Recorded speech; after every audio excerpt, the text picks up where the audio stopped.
Now, what if I told you the scariest part of a horror game wasn't about the monsters, but the truth about yourself? Get ready for a fucking journey. What's up everyone, my name is Harley, and welcome to my channel. This is a start of a new series that I am making. Here I will dive into all kinds of games, from cult classics to modern masterpieces, with hopefully quite a chill commentary behind it. As you can see from the title of this video, I will be going over Silent Hill 2, my personal all-time favourite game. So make sure you put on your seatbelts while we dive straight into this. Now, let's start with the heart of Silent Hill 2, which is obviously its story. You play as a guy named James Sunderland, a man drawn to the fog-covered town of Silent Hill after receiving a letter from his deceased wife, Mary. The letter is brief, but powerful. She says she's waiting for him in their special place. What could this mean? That setup alone is haunting, because right from the jump something's wrong. You feel it. There's no way this could be real, right? As James makes his way through the eerily streets, the truth unravels slowly. It's not a straightforward narrative. It's layered, messy, and obviously emotionally heavy. You're not just uncovering what happened to Mary, you're unraveling James. What makes this so good is how the game respects your intelligence, in a way. It never tells you how to feel. It never screams, here's the twist. It lets the tension, the guilt, and the confusion build in a way that mirrors James's own deteriorating state of mind. You're not just watching the story, if you get me. You're experiencing it through atmosphere, pacing, and just a whole lot of emotion. And by the time you get to the truth, it's not just a plot twist, it's an emotional devastation. You feel fucking crazy. You feel what James feels, and that's rare in games. Silent Hill 2 fucking nails this. Overall, I just believe this game is not for the weak-hearted. It's quite traumatizing. I believe anyway. It's so fucking amazing, dude. Now, this is where it gets quite crazy, alright? If Silent Hill 2's story pulls at your heart and your mind, the atmosphere is what really gets under your skin.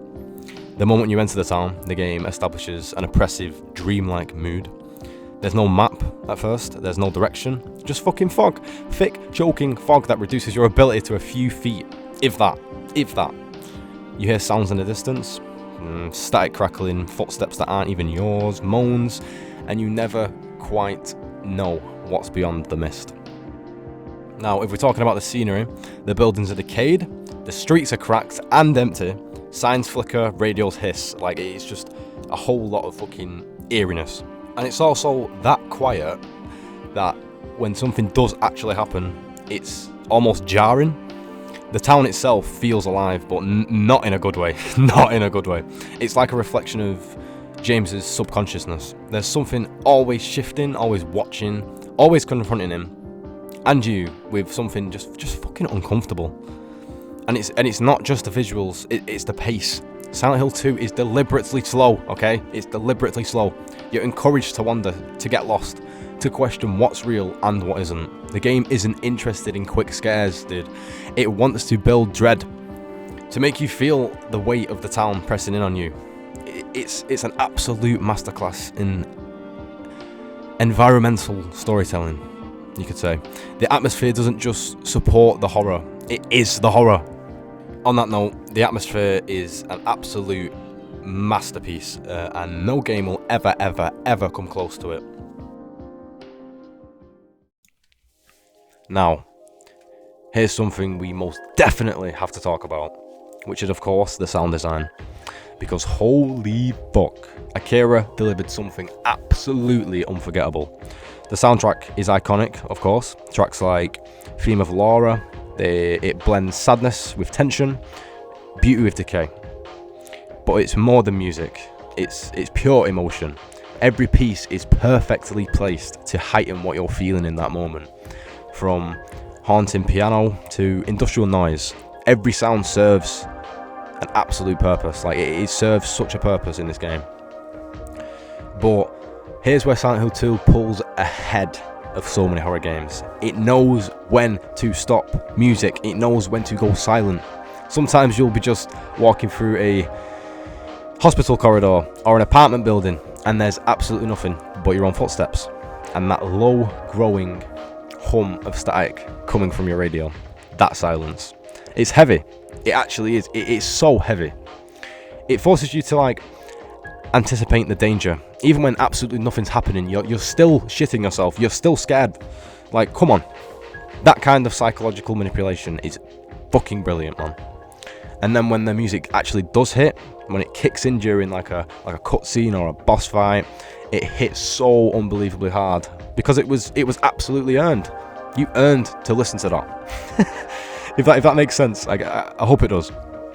Akira doesn't just he doesn't just compose. He curates an emotion, like an emotional experience through sound. And honestly, it's one of the best fucking soundtracks in gaming history. Not just in horror, just of all time. He's genuinely like a mastermind. Like, the guy is absolutely crazy when it comes to sound design and music. The Silent Hill 2 soundtrack is my all-time favourite soundtrack, and nothing will ever come close to it. The amount of effort that was put into it, and you can just tell how much effort was put into it by how just genius it is. It's amazing. Now, as most of you know, Silent Hill has a lot of monsters, demons, whatever you want to call them, right? So let's get into the monsters, right? Because the creatures in Silent Hill 2, they aren't just there to scare you. They're there to actually tell you something. Take Pyramid Head, for example.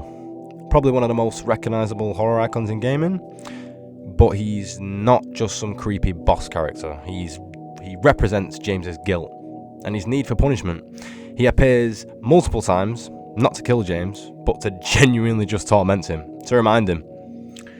And the other monsters, lying figures, nurses, mannequins, they're all grotesque reflections of James's internal struggles, of Mary's illness, his repressed sexuality, his grief. They aren't random, they're all personal. This is where I think Silent Hill 2 shines the brightest. Every enemy encounter isn't just a threat, it's a psychological confrontation. You're fighting parts of James, and every time you put one down, it doesn't feel like a victory. It just doesn't. It feels like peeling back another layer of a person in pain. Even down to the way the monsters move, like, they're weird. Like, the weird, unnatural animations. It adds to the sense that they're not of this world. They're not just scary. They are wrong, and that wrongness is what sticks with you. Man, this video got really deep. I'm sorry.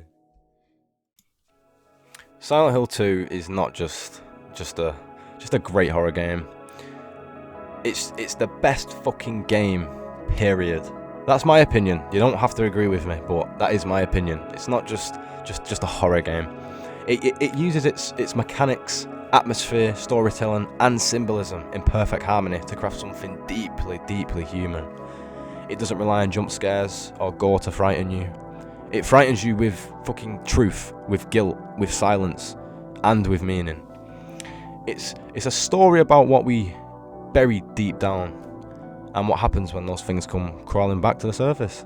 And in the end, that's the real horror. Isn't it just the real horror?